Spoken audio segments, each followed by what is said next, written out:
Hello students, मैं Prince Kumar आप सभी को स्वागत करता हूं रीजनिंग का फिर से एक न्यू क्लास में। जितने भी हमारे विद्यार्थी किसी भी गवर्नमेंट जॉब की तैयारी कर रहे हो, किसी भी कम्पिटिटिव एग्जाम की तैयारी कर रहे हो और आपके एग्ज़ाम कुछ ही समय बाद है या फिर आपकी एग्ज़ाम कुछ समय बाद होने वाली है और उस एग्ज़ाम में आपका रीजनिंग का सेशन है, तो यह क्लास आप सभी के लिए most important and perfect class होने वाला है।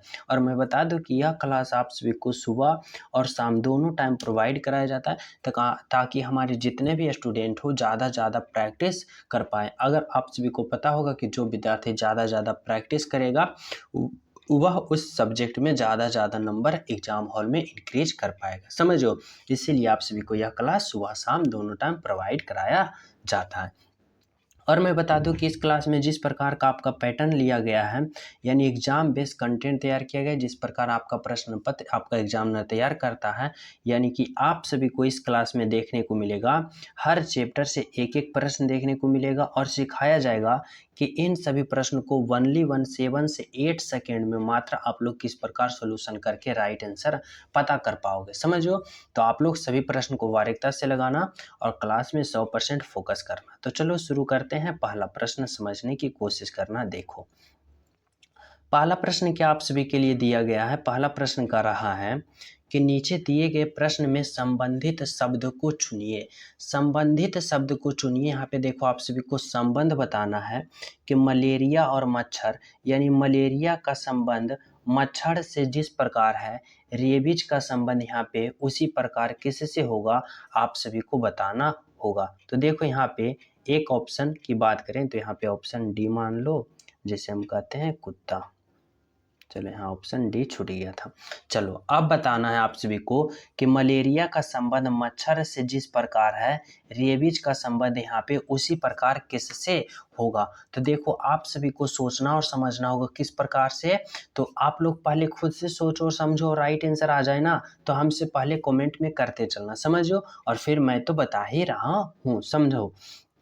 तो देखो, यहाँ पे सोचना होगा कि मलेरिया का मच्छर से क्या संबंध है। तो बोलोगे सर, मलेरिया जो बीमारी है वह मच्छर से फैलता है और उसी प्रकार रेबीज जो बीमारी है वह किससे फैलता है, तो वह कुत्ता से फैलता है। यानी ऑप्शन नंबर डी, यानी यहाँ पर क्या होगा, तो यहाँ पे कुत्ता होगा, समझो।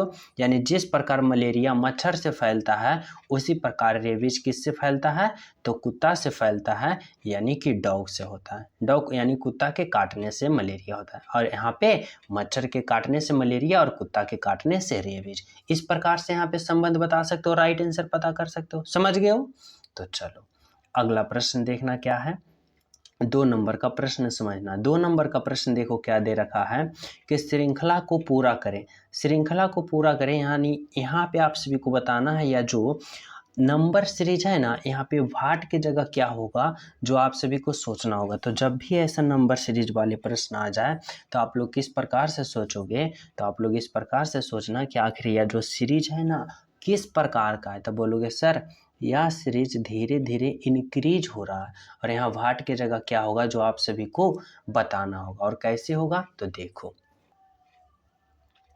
यहाँ पे देखो कि 125 में 225 गया है तो क्या हुआ है, तो बोलोगे सर 125 से 200। यहाँ पे देखो क्या हुआ, यहाँ पे समझना, 125 से 235 हुआ है तो क्या हुआ है, तो देखो 125 से 235 हुआ है, यानी कि इसमें प्लस 110 किया है।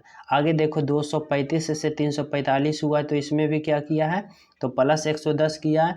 और 345 से 455 हुआ है, यानी इसमें भी प्लस 110 किया है। इसी प्रकार आगे जब निकालेंगे तो इसमें भी हम प्लस 110 करेंगे, क्योंकि 110 का सीरीज चल रहा है। तो देखो 455 में 110 जोड़ोगे तो क्या आएगा, तो 5 और 0 5 0 5 और 5 और 1 6 और 4 और 1 5, 4 1 5। तो देखो 5 6 5 कौन सा ऑप्शन में दिख रहा है, तो 565 बोले तो ऑप्शन नंबर बी में दिख रहा है। यानी आपका राइट आंसर क्या निकल के आया, तो ऑप्शन नंबर बी आया, जो कि बिल्कुल सही है। समझ गए हो। चलिए अगले प्रश्न पे। तो देखो, जो प्रिय स्टूडेंट अभी क्लास को लाइक नहीं किए हो, लाइक कर देना, और जो न्यू हो तो चैनल सब्सक्राइब कर लेना और बेल आइकन भी दबा लेना, ताकि सुबह शाम का क्लास का नोटिफिकेशन आप सभी के पास पहुंच सके। तो चलो अगला प्रश्न देखना क्या है। नेक्स्ट प्रश्न देखो क्या है। नेक्स्ट प्रश्न कर रहा है 4 नंबर का प्रश्न। समझना कि यहाँ पे शब्दों का संबंध बताना है, यहाँ पे संख्या का संबंध। नेक्स्ट प्रश्न देखो क्या है। 4 नंबर का प्रश्न में आप सभी को बताना है यहाँ पे संख्या का संबंध, यानी कि यहाँ पे सोचना होगा 27 से जिस प्रकार 9 हुआ है, यानी 27 और 9 में जिस प्रकार संबंध है 64 और यहाँ पे उसी प्रकार किस प्रकार संबंध होगा, जो आप सभी को सोचना समझना होगा। तो कौन सा लॉजिक लगाओगे भाई, इसमें क्या किया है, 27 से 9 लाया है तो क्या हुआ है, तो बोलोगे यहाँ पे कि देखो अगर 27 है और 9 है तो क्या हुआ, तो यहाँ पे देखो 3 का क्यूब किया है तो 27 आया है, और 3 का स्क्वायर किया है तो 9 आया है। 3 का क्यूब 27 और 3 का स्क्वायर 9। इसी प्रकार देखो यहाँ पे अगर 4 का क्यूब करेंगे तो 4 का क्यूब 64, 64 किसका है तो 4 का क्यूब, तो देखो इस बार क्या होगा, तो इस बार 4 का स्क्वायर होगा। क्योंकि यहाँ देखो ना, पहले 3 का क्यूब किया फिर 3 का स्क्वायर किया, तो उसी प्रकार यहाँ 4 का क्यूब किया तो यहाँ पे 4 का स्क्वायर करेंगे, और 4 का स्क्वायर बोले तो 16, यानी ऑप्शन नंबर बी, जो कि बिल्कुल राइट है, बिल्कुल सत्य। समझ गए हो। चलो अगला प्रश्न देखो क्या है आप सभी के लिए। 5 नंबर का प्रश्न समझना। 5 नंबर का प्रश्न में कह रहा है कि लुप्त संख्या ज्ञात करें, यानी मिसिंग नंबर बताना है। यहाँ पे जो वाट है ना, इसके जगह क्या होगा, जो आप सभी को बताना होगा और सोचना समझना होगा। तो देखो इसमें किस प्रकार का लोचा किया है ना, यहाँ पे हर एक स्टूडेंट जिस एग्ज़ाम में यह प्रश्न पूछा होगा, जिस शिफ्ट में पूछा होगा, 99.99% वाले स्टूडेंट क्या होगा, इसमें कंफ्यूज हुआ होगा, या तो स्किप कर दिया होगा इस प्रश्न को, या तो फिर वह गलत आंसर करके आया होगा, क्योंकि इसमें इतना ही घुमा के रखा है। समझना, बहुत ही सिंपल तरीका से समझाऊंगा। देखो यहाँ पे वाट की जगह आप सभी को बताना होगा क्या होगा, तो देखो इसमें क्या किया ना, समझना। यहाँ पे देखो क्या है 24 है, और यहाँ पे देखो क्या है 48 है, और यहाँ पे देखो क्या है 96। तो देखो कौन सा लॉजिक लगाया, 24 से 48 गया, यानी 24 में गुना 2 किया तो 24 दूना 48, फिर 48 से 96 गया, यानी 48 गुना 2 किया तो 8 दूनी 16 और 4 दूनी 8 1 9 96। इस तरह से किया, समझो यहाँ पे समझ गए।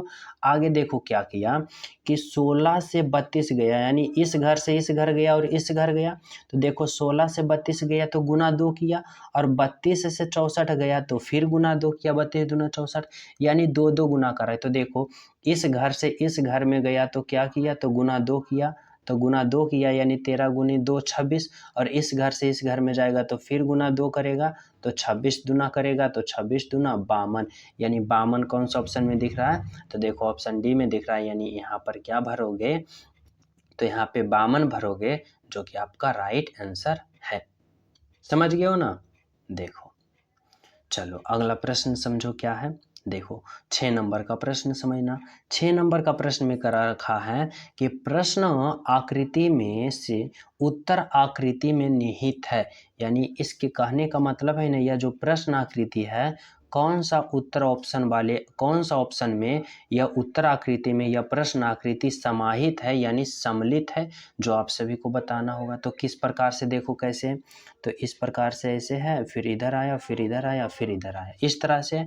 तो देखो अगर हम ऑप्शन ए की बात करें तो कहीं दिख नहीं रहा है, अगर आप लोग ऑप्शन सी की बात करो तो इसमें भी कहीं नहीं दिख रहा है, अगर आप लोग ऑप्शन डी की बात करें तो इसमें भी नहीं दिख रहा है। तो बोलोगे सर ऑप्शन बी बचा तो इसमें कैसे दिख रहा है, तो देखो इस तरह से ऊपर में एक लकीर है तो इस तरह से ऐसे आया, फिर देखो नीचे आया, नीचे आया, फिर देखो इधर आया तो इधर आया, उसके बाद देखो इस तरह से आया तो देखो इस तरह से आया, फिर देखो इधर आया तो फिर इधर आ गया, और फिर नीचे आ गया तो नीचे आ गया। अब देखो अगर आप लोग ऑप्शन ए वाले प्रश्न आकृति ऑप्शन बी में बैठाते हो तो राइट आंसर आ जाता है। समझ गए हो इस तरह से कि आपका कौन सा ऑप्शन में समाहित है प्रश्न आकृति, तो बोलोगे सर ऑप्शन बी में समाहित है, यानी आपका right answer option number B.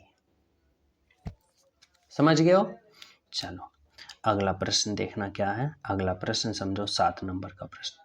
7 number का प्रश्न समझना क्या कर रहा है कि दिए गए समूह में भिन्न की पहचान करें। जब भी ऐसा आ जाए कि भिन्न की पहचान करें, विषम की पहचान करें, तो आप लोग किस प्रकार से सोचोगे, तो यानी इन 4 ऑप्शन में 3 ऑप्शन एक समान होगा और एक ऑप्शन जो होगा सबसे अलग होगा, सबसे हट के होगा, और वही ऑप्शन का आप सभी को चयन करना है और वही ऑप्शन को आप सभी को पहचान करना है। तो कैसे करोगे भाई, देखो यहाँ पे आप लोग देखो कि इन 4 ऑप्शन में कौन 3 ऑप्शन एक समान है। तो यहाँ पे सोचो, अगर 729 की बात करें, 125 की बात करें, 216 की बात करें, तो ये तीनों जो है ना, ये 729 जो है ना, यह 9 का क्यूब है। 9 का क्यूब 729।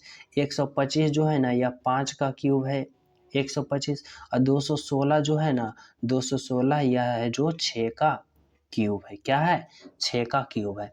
लेकिन जब हम बात करें 625 का, तो यह 25 का स्क्वायर 625 है। यानी ऑप्शन नंबर डी जो है ना, यही सबसे अलग है, क्योंकि option A, option B, option C जो है यह किसी ना किसी का क्यूब है, लेकिन ऑप्शन डी जो है यह स्क्वायर है। यानी राइट आंसर आपका होगा तो ऑप्शन नंबर डी होगा, जो कि बिल्कुल सही है, बिल्कुल सत्य। समझ गए हो? चलो, तो अगला प्रश्न पे देखते हैं, हम सब चलते हैं। देखो 8 नंबर का प्रश्न समझना। 8 नंबर का प्रश्न है, यदि P बराबर 16, TAP बराबर 37, तो CUP बराबर क्या होगा। तो देखो इसमें क्या लॉजिक लगाया है, अगर TAP बराबर 37 लिखा है तो इसमें क्या किया है भाई, तो देखो यहाँ पे क्या है, T है, A है, P है। अगर TAP का मान 37 लिखा तो किस प्रकार लिखा, तो देखो अगर इसका अल्फ़ाबेट पोजीशन, सभी अल्फ़ाबेट पोजीशन को हम ऐड करते हैं, यानी T का 20 प्लस A का 1 फिर प्लस P का 16 बराबर क्या आता है, तो देखो 20 और प्लस 1 21, और 21 और 16 कितना होता है, तो बोलोगे सर 21 और 16 37, जो कि देखो यहाँ इसका मान 37 दे रखा है। यानी क्या किया ना, का TAP का सभी का अल्फ़ाबेट पोजीशन को आपस में जोड़ा और यहाँ पे लिख दिया। तो इसी प्रकार हम CUP का सभी अल्फ़ाबेट पोजीशन को लिखेंगे और राइट आंसर का पता नहीं कर लेंगे। तो देखो यहाँ पे क्या है, CUP, तो यहाँ पे C है, U है, P है। अब देखो सभी का अल्फ़ाबेट पोजीशन लिखो, तो देखो C का अल्फ़ाबेट पोजीशन क्या है, तो बोलोगे सर C का 3 होता है, प्लस U का कितना होता है, तो U का 21 होता है, प्लस P का कितना होता है, तो 16 होता है। अब आप लोग सभी को क्या करो, जोड़ लो। तो देखो 6 1 7 और 3 10 के 0 बाकी 1 और 1 और 2 3 और 1 बकाया 4, यानी 40। देखो 40 आ गया, कहीं दिख रहा है, तो बोलोगे ऑप्शन ए में है। यानी आपका right answer option number A है, जो कि बिल्कुल सही है, बिल्कुल सत्य। समझ गए हो? तो चले हम सब अगले प्रश्न पे। तो देखो अगला प्रश्न आप लोग समझने की कोशिश करना। 9 नंबर का प्रश्न 9 नंबर में कह रहा है, कौन सा शब्दकोश के अनुसार नहीं बनाया जा सकता है। देखो कौन सा शब्द है जो शब्दकोश, यानी यह जो शब्दकोश है इसके अनुसार कौन सा ऑप्शन नहीं बनाया जा सकता है। क्या कर रहा है, नहीं बनाया जा सकता है, जो आप सभी को बताना होगा। तो देखो कैसे नहीं बनाया जा सकता, कौन नहीं बनाया जा सकता है भाई, समझो। देखो यहाँ पे क्या है, यहाँ पे RATION ये है। तो देखो R कहीं दिख रहा है इसमें, तो बोलोगे सर R है। फिर देखो A कहीं है। फिर देखो T कहीं है तो है। फिर I तो है, और O और N, तो O भी है, N भी है। यानी ऑप्शन A तो बनाया जा सकता है। ऑप्शन बी की बात करें तो देखो DIA, D कहीं है, DIA यहाँ है। फिर देखो NT/, N देखो यहाँ है, T यहाँ है, बाई यहाँ, यानी ऑप्शन बी भी बनाया जा सकता है। और जब ऑप्शन सी की बात करते हैं तो देखो NOT, N देखो है, O है, T है, NOT, AR/, A देखो है, R/, है, E भी है, यानी ऑप्शन सी भी बनाया जा सकता है। यानी option A, option B, option C भी बनाया जा सकता है। अब ऑप्शन डी को देखो, तो देखो T है, R है, फिर देखो A है, फिर देखो D है, और देखो E। ई देखो कहीं नहीं दिख रहा है, यानी इस शब्दकोश में ई कहीं नहीं दिख रहा है, यानी ऑप्शन नंबर डी जो है या नहीं बनाया जा सकता है, यानी आपका right answer option number D होगा। वही तो कह रहा है कि शब्दकोश के अनुसार नहीं बनाया जा सकता है, तो ऑप्शन डी जो है ना नहीं बनाया जा सकता है, जो कि आपका क्या है, राइट आंसर है और बिल्कुल सही आंसर है। समझ गए हो? चलो अगला प्रश्न आप लोग समझना क्या कर रहा है। देखो 10 नंबर का प्रश्न क्या कर रहा है और इसमें किस प्रकार से कर रहा है समझो। देखो कह रहा है कि यदि भाग का अर्थ गुना है, गुना का अर्थ जोड़, जोड़ का अर्थ घटाव, घटाव का अर्थ भाग, तो इतना का मान क्या होगा, जो आप सभी को बताना होगा और किस प्रकार होगा। तो देखो यहाँ पे क्या है, तो 16 है, फिर देखो गुना, गुना का अर्थ क्या कर रहा है, गुना का अर्थ जोड़ है तो यहाँ पे जोड़ दो, फिर क्या है 3 है, फिर देखो जोड़, जोड़ का अर्थ कहाँ क्या कर रहा है, जोड़ का अर्थ घटाव है तो यहाँ पे घटा दो 5, फिर देखो घटाव, घटाव का अर्थ देखो क्या है, भाग है तो यहाँ पे भाग दो 2, फिर देखो भाग, भाग का अर्थ क्या है, गुना है तो यहाँ पे गुना दो 4। अब इसका आप लोग क्या करो, तो कैलकुलेशन कर डालो, किसके अनुसार, तो बोर्ड मास के अनुसार, पहले भाग फिर गुना फिर जोड़ और अंत में घटाव। तो देखो यहाँ पे 16 होगा, प्लस जोड़ 3 माइनस 5 और भाग में बटा 2 नीचे चलाएगा और गुना 4। अब देखो काट सो, 2 से 2, 2 दूना 4। अब देखो यहाँ पे 16 हो गया, प्लस 3 हो गया और माइनस गुना करो 5 गुने 2, 5 दूना 10। तो देखो यहाँ पे जोड़ो 16 प्लस 3 19 और 19 में 10 घटाओगे तो कितना आएगा 9। कौन सा ऑप्शन में है, तो बोलोगे सर ऑप्शन सी में है, जो कि आपका राइट है, बिल्कुल सही आंसर है। समझ गए हो? तो चलिए हम सब अगले प्रश्न पे। तो देखो अगला प्रश्न आप लोग समझने की कोशिश करना। 11 नंबर का प्रश्न क्या कर रहा है, कर रहा है यदि RAMAN इतना का कोड इतना लिखा जाता है, इतना को इतना लिखा जाता है, तो इतना को क्या लिखा जाएगा। देखो यहाँ पे सिंपल तरीका वाली प्रश्न आप सभी को थोड़ा सा सोचना समझना होगा कि किस प्रकार से इसमें लॉजिक लगा रखा है। तो देखो यहाँ पे RAMAN इतना का कोड वर्ड इतना है, इतना का कोड वर्ड इतना है, तो HAMAM का कोड बताना है। तो देखो H की बात करें तो H कहाँ, H का कोड क्या दे रखा है, तो देखो H यहाँ है अंत में और H का कोड 9 है तो यहाँ पे 9 लिखो। फिर देखो A का कोड खोजो, A का कोड कहाँ है, तो A का कोड देखो इधर अंति से दूसरा में है और अंति से दूसरा में 2 है तो यहाँ पे 2 लिखो। फिर देखो M का कोड वर्ड क्या है, तो M का देखो यहाँ 3 नंबर में, 3 नंबर पे क्या है 3, तो M का कोड 3 होगा। फिर A का कोड देखो 2 है और फिर M का कोड 3 है। अब देखो 9 2 3 2 3 कौन सा ऑप्शन में दिख रहा है, 9 2 3 2 3 ऑप्शन नंबर बी में दिख रहा है, जो कि आपका राइट आंसर है और बिल्कुल सही है, बिल्कुल सत्य है। समझ गए हो? चलो अगला प्रश्न देखो क्या है भाई आप सभी के लिए। 12 नंबर का प्रश्न समझना। 12 नंबर का प्रश्न में कह रहा है श्रृंखला के अनुसार अनुक्रम को पूरा करें। श्रृंखला के अनुक्रम को पूरा करें, अल्फ़ाबेट सीरीज है, यानी अल्फ़ाबेट से आप सभी को बताना है कि यहाँ पे व्हाट का स्थान पे क्या होगा, आप सभी को सोचना समझना होगा। तो जब भी अल्फ़ाबेट से आप सभी के पास आ जाए तो मैं क्या बताया हूँ कि अल्फ़ाबेट पोजीशन से पता करना कि आखिर इसमें लॉजिक जो है वह क्या लगा रखा है।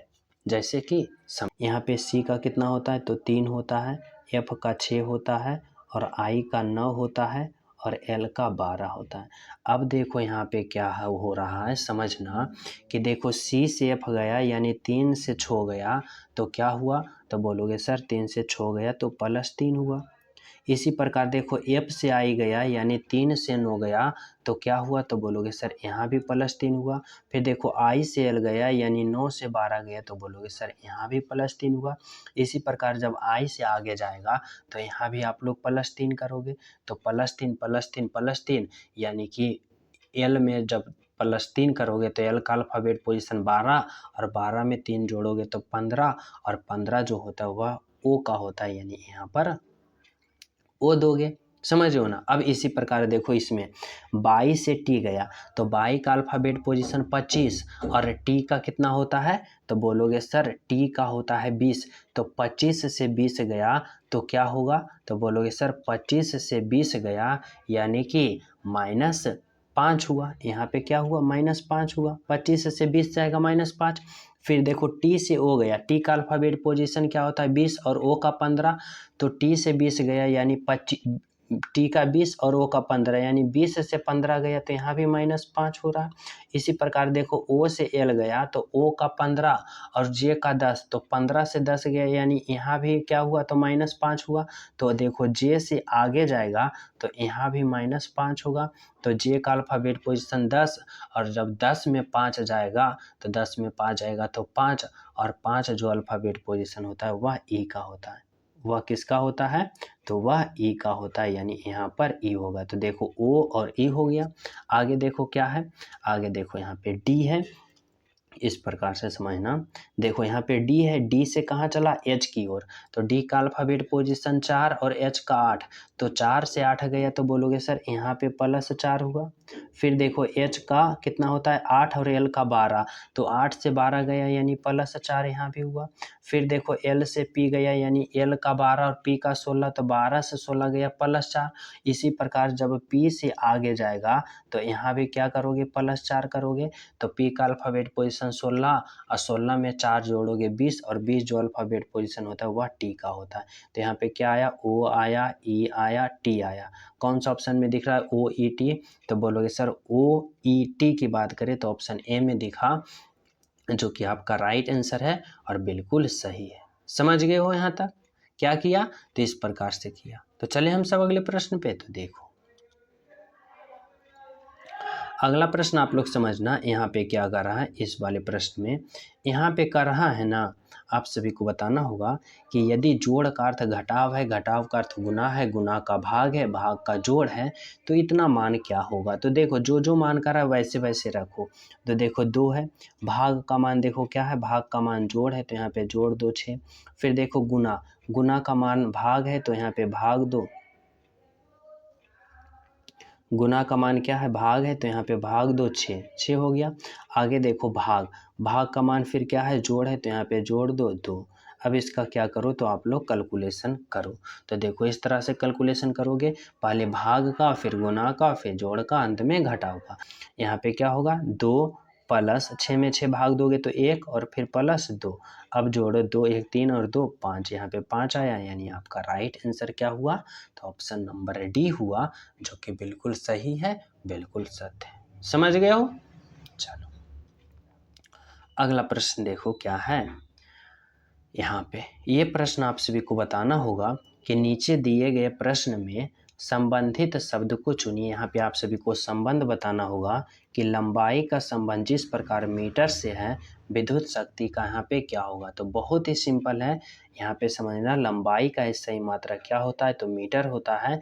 इसी प्रकार विद्युत शक्ति का सही मात्रा क्या होता है तो वाट होता है, यानी ऑप्शन नंबर सी होगा। समझ गए हो? अगला प्रश्न देखना क्या है। अगला प्रश्न देखो यहाँ पे, यह प्रश्न आप सभी को मैं होमवर्क के रूप में दे रहा हूँ, जो कि लुप्त आकृति बताना होगा। यहाँ पे बताना होगा कि जिस प्रकार इस आकृति का उपयोग करके ये आकृति बनाया है, उसी प्रकार ये आकृति का उपयोग करके यहाँ पे कौन सा ऑप्शन होगा, जो आप सभी को बताना होगा। और सभी प्रिय स्टूडेंट इस प्रश्न का राइट आंसर होमवर्क के रूप में दे रहा हूँ। सभी ईमानदारी पूर्वक इस प्रश्न का राइट आंसर कॉमेंट में बताना कि सर जी इस प्रश्न का राइट आंसर ऑप्शन नंबर ये, ऑप्शन नंबर ये या ऑप्शन नंबर ए होगा। समझो। और जो जो स्टूडेंट अभी क्लास को लाइक नहीं किए हो लाइक कर देना, और जो न्यू हो चैनल पे पहली बार हो तो चैनल सब्सक्राइब कर लेना।